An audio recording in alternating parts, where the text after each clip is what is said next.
কাটায় যখন ৫টা বাজে হাজির হয়ে গেলাম আমরা মিনিস্টার ফ্রিজ বর্ণমালার বইমেলা নিয়ে, এবং আপনাদের সাথে আছি আমি নীল মাহবুব, এবং আমাদের সাথে আছে মানে আমি বলে দিতাম সূচনা।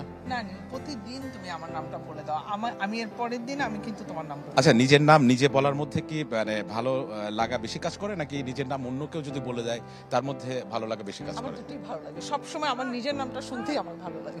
আচ্ছা, এরপর থেকে কিন্তু আমি আর নাম বলবো না। ঠিক আছে, এরপর থেকে আমি তোমার নামও বলবো, আমার নামও বলবো। এবং আমরা বইমেলার গল্প করব, তবে বইমেলার গল্প করার আগে আমরা একজন লেখকের সাথে কথা বলতে চাই এবং একটি বিষয় নিয়ে কথা বলতে চাই। সবার আগে যদি সূচনা পরিচয় করিয়ে দাও।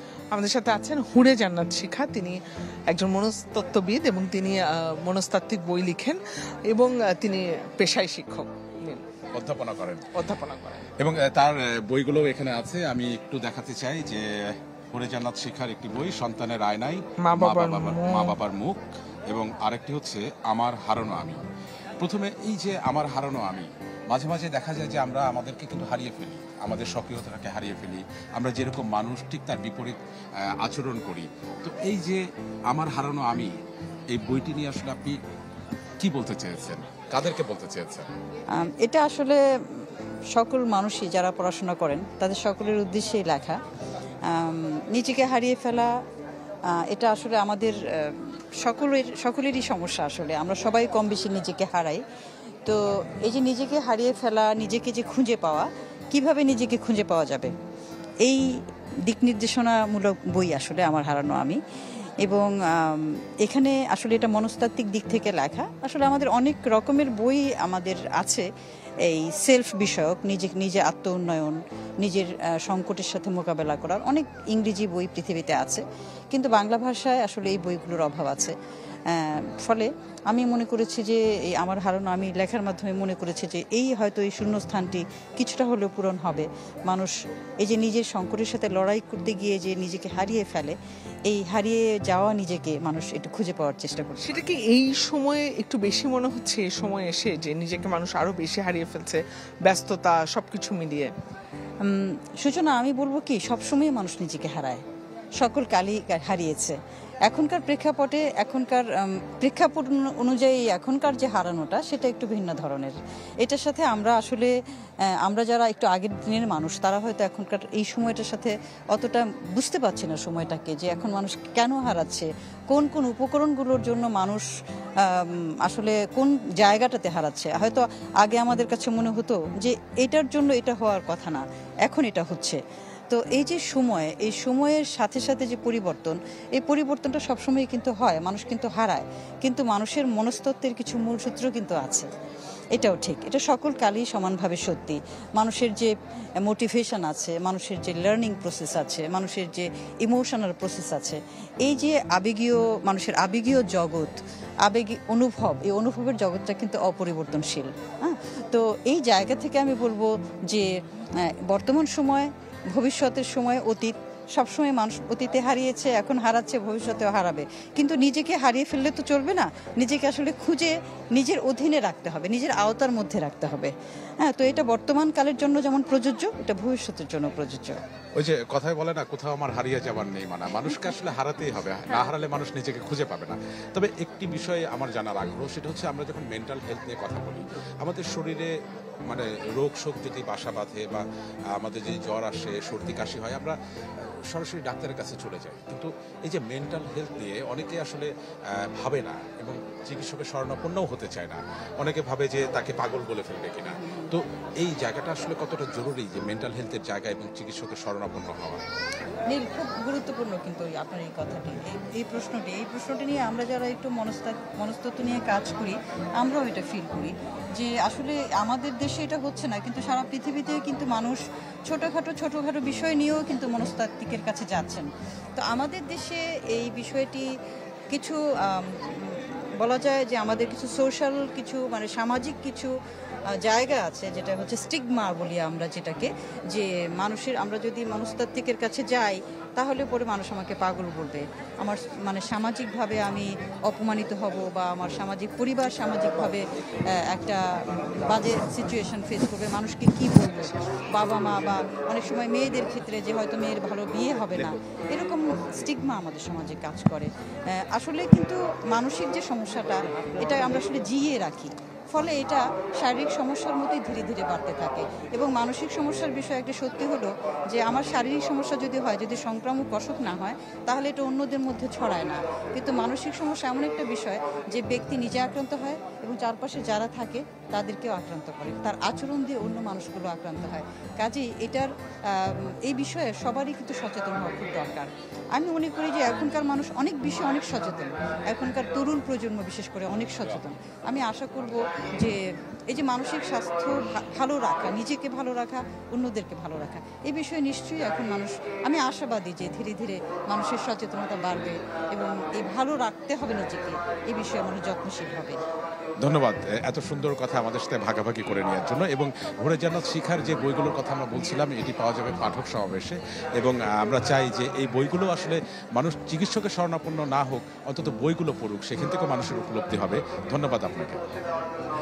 এই মুহূর্তে সূচনা আমার সাথে ছিল, কিন্তু সূচনা হঠাৎ করে হারিয়ে গেছে, কারণ সূচনা আর একজন লেখকের সাথে আছে। আমরা যদি চাই যে সূচনা একটু পরিচয় করে দাও এবং আমাদেরকে জানাও কার সাথে তুমি আছো। নীল, আমি একজন আইনজীবীর সাথে আছি এবং তার একটি বই আমার হাতে আছে, বাংলাদেশের দাসতন্ত্রের ইতিহাস। এবং আপনি বইতে বলতে চেয়েছেন ইসাক সিদ্দিক, আপনাকে পরিচয় করিয়ে দেওয়ার আগে একটা প্রশ্ন করতে চাই আপনার কাছে, সেটি হচ্ছে বাংলাদেশের দাসতন্ত্রের এটি প্রথম সম্ভবত মৌলিক বই বলছেন আপনি, এই বিষয়টা নিয়ে আমি শুরুতে আপনার কাছে জানতে চাই। আসলে বাংলাদেশের দাসতন্ত্রের বিষয়টা উপেক্ষিত ছিল এতকাল। অনেক ইতিহাস লেখা হয়েছে, শত শত ইতিহাস লেখা হয়েছে, কিন্তু এই বিষয়টা নিয়ে কেউ কখনো স্পর্শ করেননি। এই প্রথম দাসতন্ত্রের ইতিহাসের উপর আদ্যপান্ত ইতিহাস বের হয়েছে আর কি এটার মাধ্যমে। মানে আমি এই বইটি হাতে নেওয়ার পর আমি আসলে চিন্তা করলাম যে বাংলাদেশে দাসতন্ত্র ছিল এবং কবে থেকে ছিল এবং কিভাবে ছিল। এটা খুবই গভীরভাবে ছিল, ভয়ঙ্করভাবে ছিল, একটা ঝড়ের মতো এসেছিল দাসতন্ত্র সেই আর্য সময় থেকে। এখন পর্যন্ত আছে, তবে একটু ম্রিয়মাণ হয়ে এসেছে, কিন্তু দাসতন্ত্র বিলীন হয়নি। মানুষের জীবনের উপর দিয়ে, আমরা মানুষের ইতিহাসের কথা বলি, মানুষের জীবনের উপর দিয়ে ভীষণ ঝড় গিয়েছে কয়েক হাজার বছর, সেই ইতিহাস আমরা রাখিনি, খবর রাখিনি। এটি প্রথম বই, সে বিষয়টার উপর আলোকপাত করা হয়েছে। এই যে দাসতন্ত্রের কথা বলছেন, দাসতন্ত্রের ইতিহাসের কথা বলছেন, সেই ইতিহাসের ছিটেফোঁটা কি এখনো আছে? এখনো আছে, এখনো আছে। এটার নাম আধুনিক দাসতন্ত্র, বিশ্বব্যাপী স্বীকৃত নাম হচ্ছে আধুনিক দাসতন্ত্র। আমাদের দেশও আছে, এমনকি মার্কিন যুক্তরাষ্ট্রের মতো দেশে আছে, ইংল্যান্ডে আছে, ভারতে আছে, সব দেশে আছে। এবং দাস আইন, সাম্প্রতিক দাস আইনও প্রণীত হয়েছে বিভিন্ন দেশে, আমাদের দেশেও হয়েছে। তার মানে কোনো না কোনো ভাবে কি আমরাও কি আসলে দাসতন্ত্রের মধ্যে পড়ে যাই? আমরাও কি দাস? আমরাও অনেকেই স্বাধীন মানুষ আছি, তবে এক সময় ছিল মানুষের স্বাধীনতা, মনে হয় যে বেশিরভাগ মানুষের স্বাধীনতা ছিল না, পাশবিক নির্যাতনের অধীনে ছিল মানুষ হাজার হাজার বছর। এখন কিছুটা স্বাধীনতার হয়তো স্পর্শ পাচ্ছি, আসলে সম্পূর্ণ স্পর্শ তো পাচ্ছি না আমরা। এখনো দাস জীবন, নানাভাবে দাস ভাবনা, আমাদের নিজস্ব প্রবণতায় দাস প্রবণতা এখনো আছে।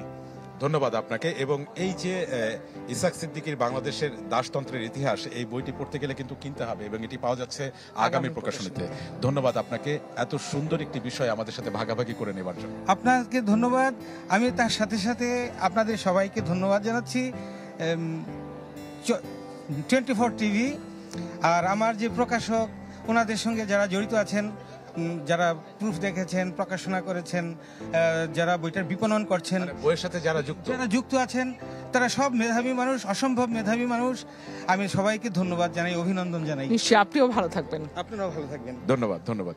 এবং সূচনা, এই যে কথা যখন বলি আমরা, তখন কিন্তু আসলে যারা বই লেখেন, বইকে ভালোবাসেন, তারাও কিন্তু এসে দুই একটি কথা কিন্তু আমাদের সাথে বলতে চান এবং তাদের সেই আগ্রহ কিন্তু আমরা কখনোই আমরা, কারণ নীল, আমরা তো বইকে ভালোবাসি, বইয়ের সাথে যারা থাকেন আমরা তাদেরকেও ভালোবাসি। এই মুহূর্তে এমন একজন আছেন, 3টি বই, এবার বইমেলায় কি এই 3টি বই এসেছে? একটি বই এসেছে এবার মেলায়, একটি বই ওই যে ছায়ামূর্তি ও রবীন্দ্র ভক্ত বালক, এটি পাণ্ডুলিপি পুরস্কার পেয়েছে আর কি, কিডস কারাভান প্রকাশনী থেকে। এটি কিশোর উপযোগী গল্পের বই। আচ্ছা, কি ধরনের গল্প আছে এখানে? এইটা আমার এই বইটাতে 6টা গল্প আছে, 6টা গল্প 5 রকমের। একটা হলো ইতিহাস ঐতিহ্য নিয়ে, ডিসেম্বরের 16 এই নামে একটা ভৌতিক গল্প আছে, তারপর একটা মানবিক গল্প আছে, শিক্ষণীয় গল্প আছে আর কি। এভাবে 6টি গল্প আমরা এই বইটাতে মানে করেছি, স্থান দিয়েছি। তাছাড়া আমি ছোটদের জন্য এ পর্যন্ত আমার 2টি বই প্রকাশিত হলো। আরেকটি ছড়ার বই আছে, দোলনা দোলার কাব্য এই নামে, এটি প্রকাশিত হয়েছিল। এটি পাপড়ি প্রকাশনী থেকে, এটিও পাণ্ডুলিপি পুরস্কার পেয়েছিল। এটি প্রকাশিত হয়েছিল 2021-এ। এটা কবিতার বই, হ্যাঁ, ছড়ার বই। ছড়ার বই। আচ্ছা চমৎকার সব ছড়া আছে এটার। আচ্ছা, আচ্ছা, এবং যে কোনো ছবিও একটি ছড়া, আছে। 2টো লাইন শুনতে চাই। হ্যাঁ, আমি শোনাতে পারি। বলতে পারিস এরকম নামে একটি ছড়া আছে। বলতে পারিস মাছেরা সব কোথায় থাকে? ফ্রিজের ভেতর স্যার, একটি ছেলে দাঁড়িয়ে উঠে জবাব রাখে। বলতে পারিস শাপলা কোথায় ফুটে? জি স্যার, ক্যালেন্ডারের পাতায়। একটি মেয়ে বলতে বলতে দাঁড়িয়ে ওঠে। বলতে পারিস কোথায় জমে মধু? টেকু মাথার ছেলেটা এবার হাত উঁচিয়ে ধরে, আলমারিতে লুকিয়ে রাখা বয়মটাতে শুধু। বলতে পারিস ফড়িং কোথায় নাচে? লাস্ট বেঞ্চের মেয়েটা উঠে বলে, বিজ্ঞাপনের বেলায় মোবাইল ফোনের কাছে। মাথা খুঁটেন স্যার, স্যারের চোখে ক্রোধ। দুচোখ মেলে প্রকৃতিকে দেখতে পায় না যারা, কেমনে তাদের হবে প্রকৃতি প্রেমবোধ?